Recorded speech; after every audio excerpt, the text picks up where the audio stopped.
to the next point. Towards We should ensure us. whatever we say is clear. That means work is being done. We can see that it is in opposite direction.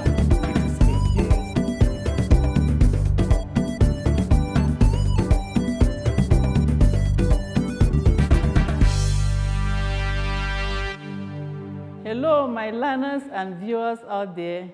You are most welcome to yet another class of CRS.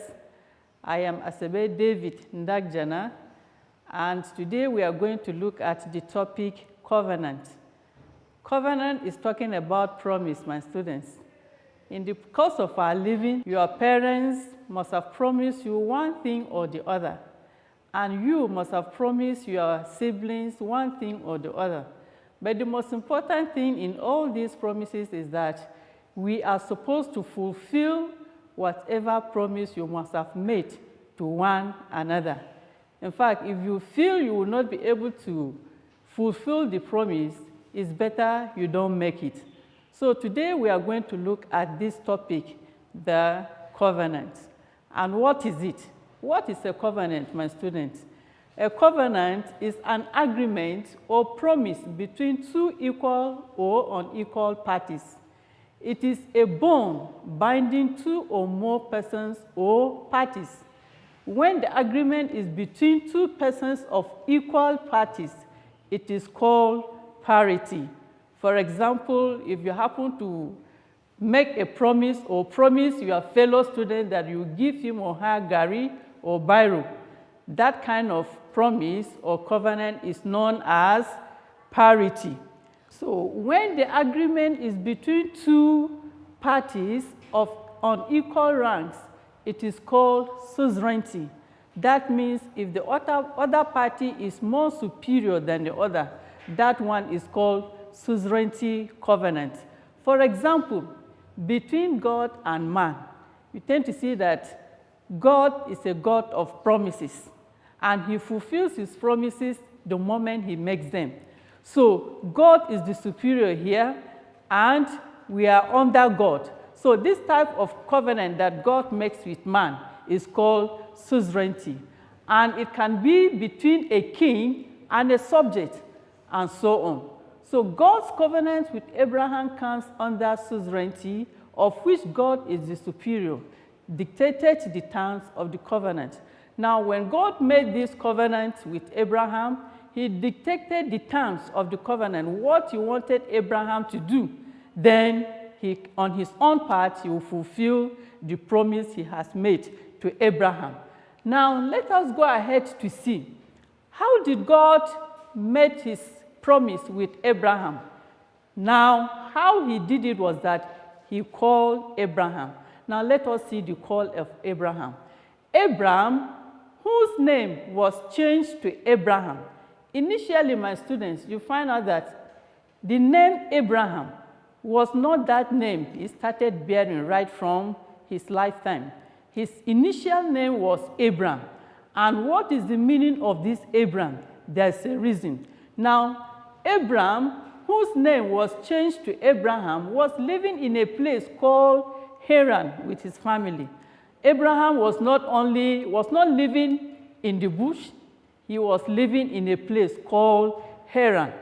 God called Abram when he was 75 years old and asked him. Now, there was a purpose of which God called him. What did he do? He now asked Abraham to leave Haran, where he was living, with his family, to a land he will show him. God promised to make Abraham a great nation, bless him, and make his name great, so that he will be a blessing to others. Now you tend to see that God called Abraham and told him that he should leave Haran. He was going to show him where he was taking him to. Now you tend to see that the call of God made Abraham to believe God. Abraham had already believed in God, so by the time God called him, he never doubted God. Now, for example, if you are called by somebody you've never known, my students, will you be able to follow that person? Will you be able to go where he is saying that you should keep going? He will later show you should keep going. Will you do that? No, my students. But because the belief Abraham had in God, he didn't doubt in him anyway. And you tend to see that God said that he was going to bless him. He was going to make him great. Abraham was going to be a nation. And you tend to see at this moment, Abraham didn't have a child. But God was saying he was going to make him to be a great nation. He was going to bless him and things like that. But because Abraham so much believed in God, he didn't doubt him. And what did he do? He picked his things and started going.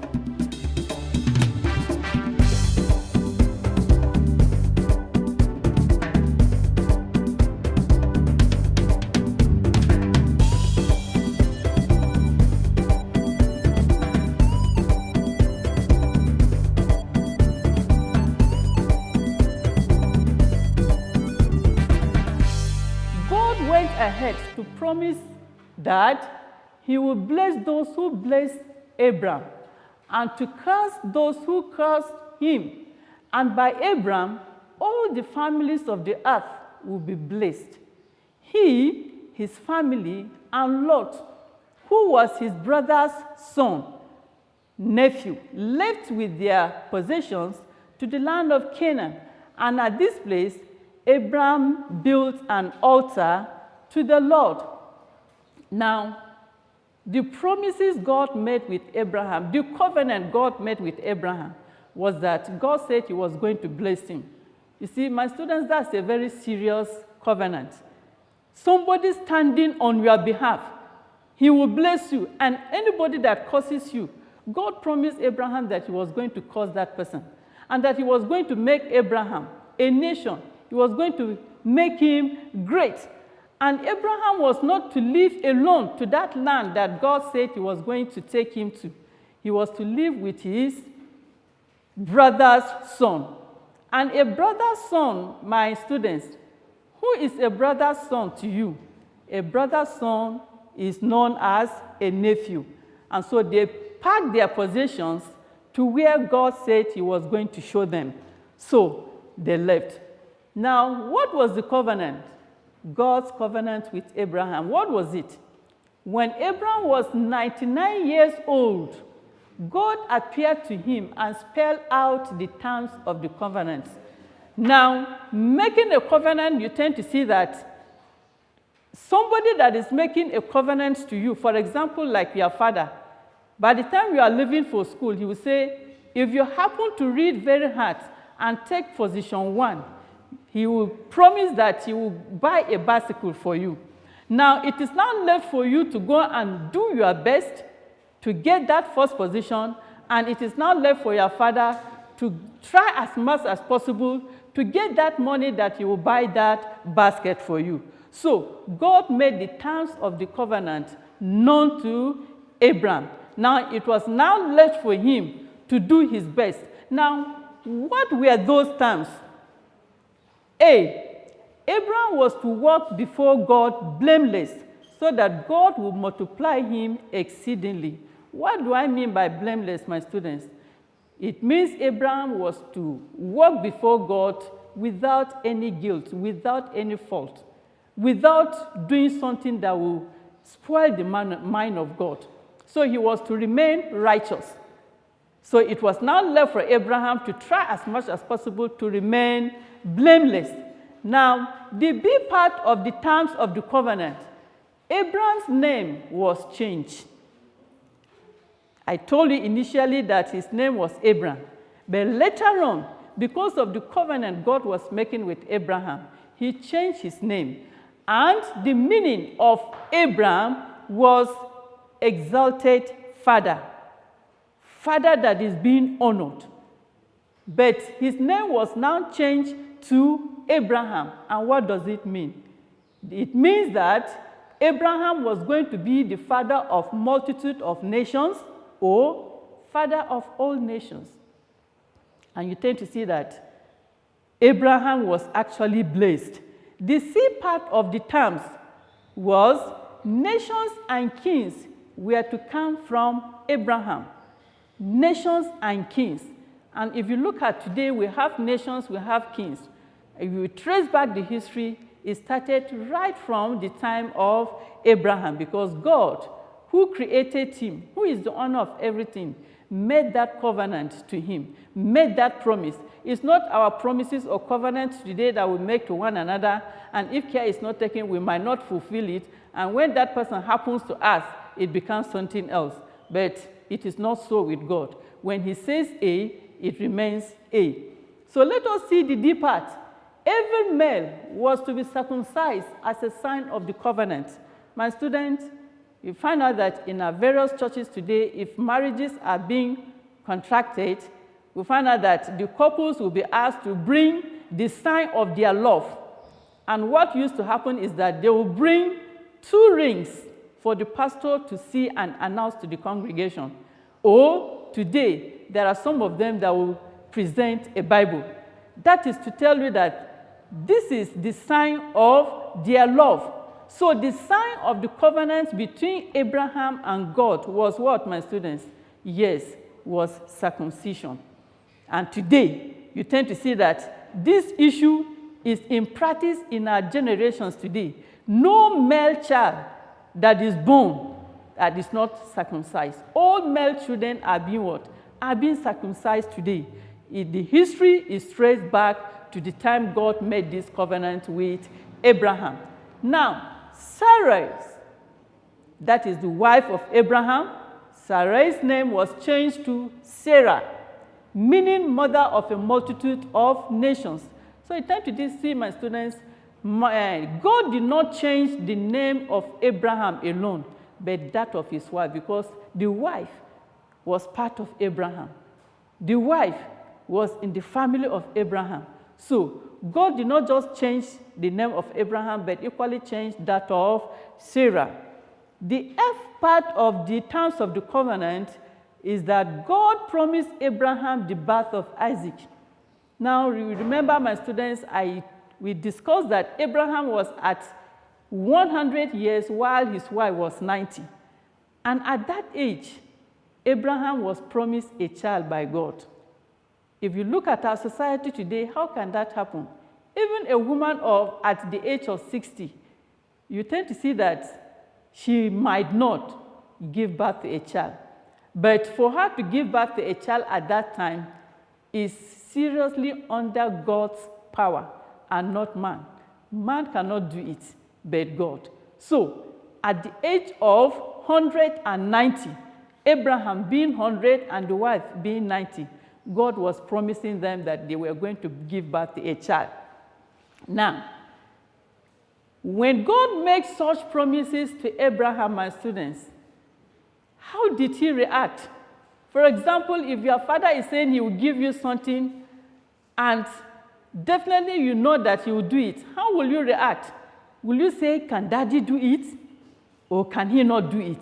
Or will I be able to make it? Or will I not be able to make it? For example, there was this child that was promised by his father. His father promised him that he was going to give him a beautiful bicycle if he happens to take position 1, 2, or 3.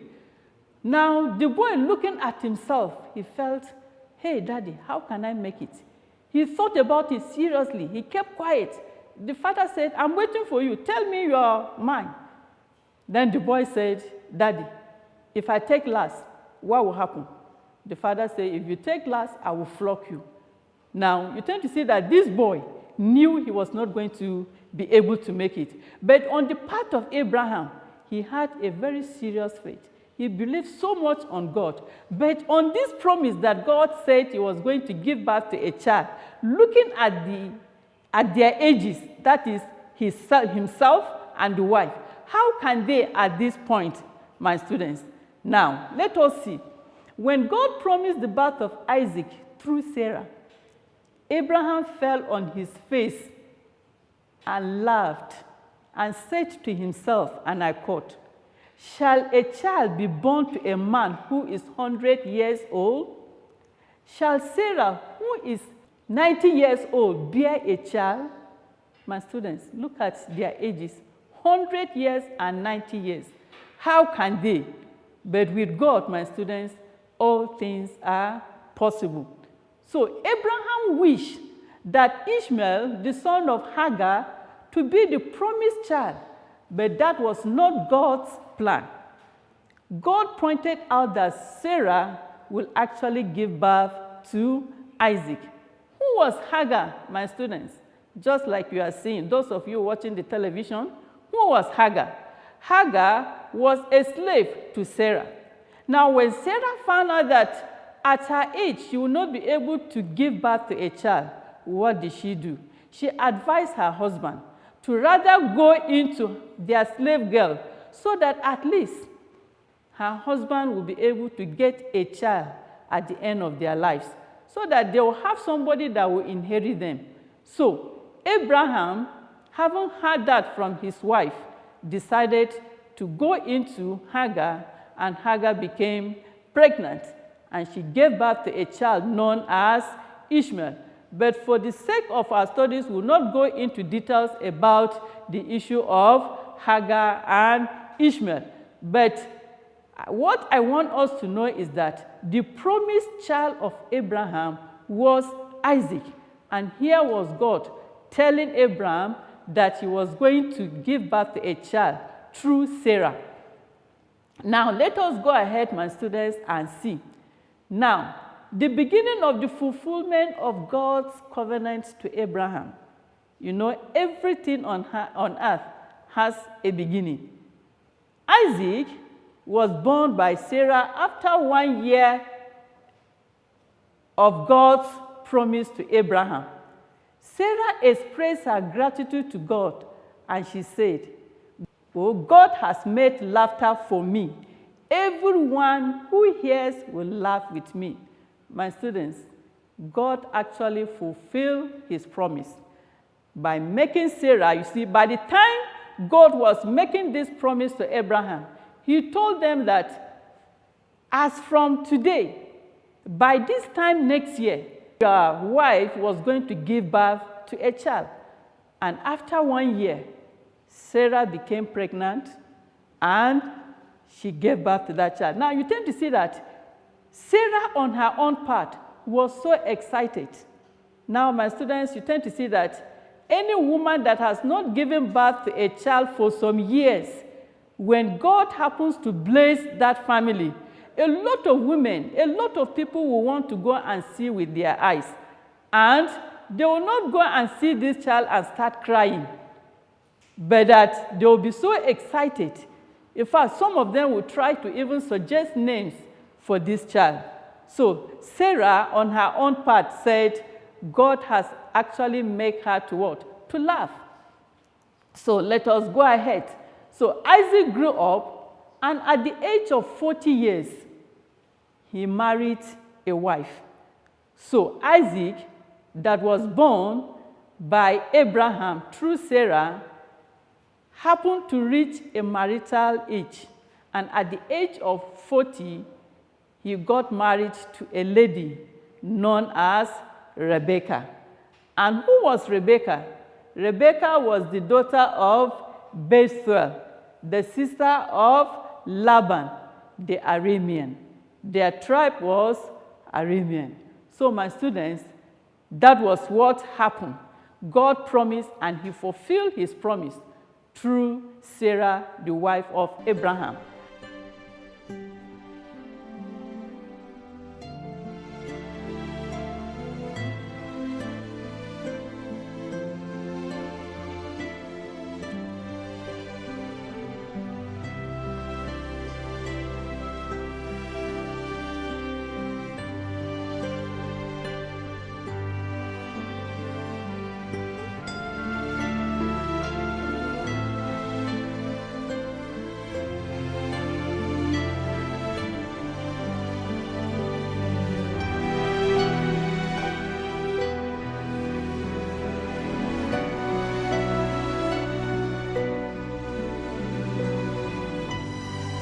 Now, Sarah, having given birth to to Isaac, Rebekah, the wife of Isaac, was blessed with twins.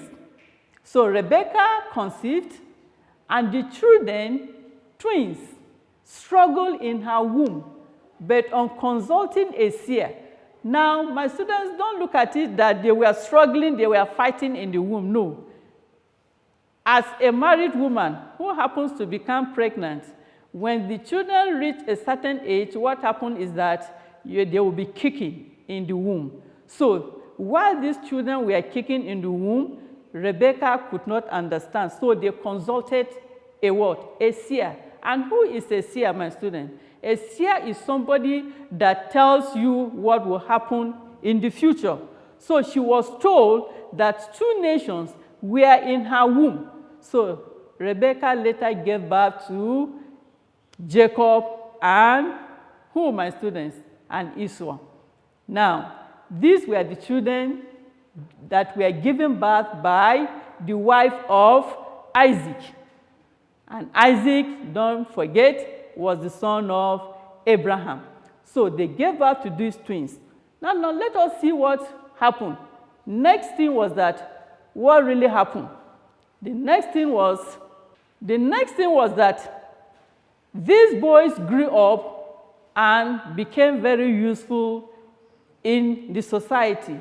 Now, having said that, my students, we say what is a covenant, which is a promise, and we saw 2 types of covenants. We have suzerainty, which is a superior to an inferior, and we saw parity, meaning the same, the people that are of equal ranks. And having said that, we saw how God called Abraham at the age of 75 years old, and he was told to go to a place God did not make it known to him. Where was he living, my students? Remember, he was living in a place called Haran. And as time went on, at the age of 90, being Sarah, and Abraham at the age of 100 years, God promised that he was going to bless them with a child. Now, you tend to see that he even gave them the terms of the covenant. Abraham was to live blameless. That means he should not just live anyhow. He should live not guilty of any sin. He should live a righteous life. And as time goes on, God was going to fulfill his promises made to him. Now, having said that, we came to see how God fulfilled his promise. But before then, Abraham reacted to God's promises. How can they, the 2 of them, well advanced in age, give birth to a child? But with God, my students, all things are possible. So having said that, there are moral lessons to be learned from this topic today. And the first one is, we are partakers of God's fulfillment of his covenant with Abraham today through giving birth at all ages. There are many women in our societies today that are giving birth at a very old age. And who is doing that for them, my students? That is God's power on them. If God doesn't do it, nobody can ever do it. And we have the issue of circumcision. No male child is born today and is not circumcised. And uncountable blessings. God said he was going to bless Abraham, that his descendants were going to be as the stars of the sky or as the sand of the sea. And today, my students, who can tell exactly the number of people in the world? Those are God's blessing and God's direction and so forth. You tend to see that God directs us in our affairs today, and you cannot do anything on your own. By the time you take that, you will fail. So the second part of it, we should try as much as possible to fulfill our promises to one another. When you make a promise, try to fulfill them. And the third thing, appreciate God and others for fulfilling their promises to us. When somebody fulfills his or her promise, try to appreciate, thank that person for having made that promise and fulfilled them. Now, the D part of it, do not make fake or false promises to one another. If your junior brother says, Auntie, buy me an aeroplane, don't say, yes, I'll buy it. Because by the time you answer, before you go, that child will start going around to tell his friends that Auntie will buy me an aeroplane, without knowing that Auntie does not even have 100,000 in her hands. So let us not make fake or false promises. Now, have faith in God as Abraham did. Abraham is known as the father of faith. Have that strong faith. Don't just believe in God anyhow. Don't just pray to God anyhow.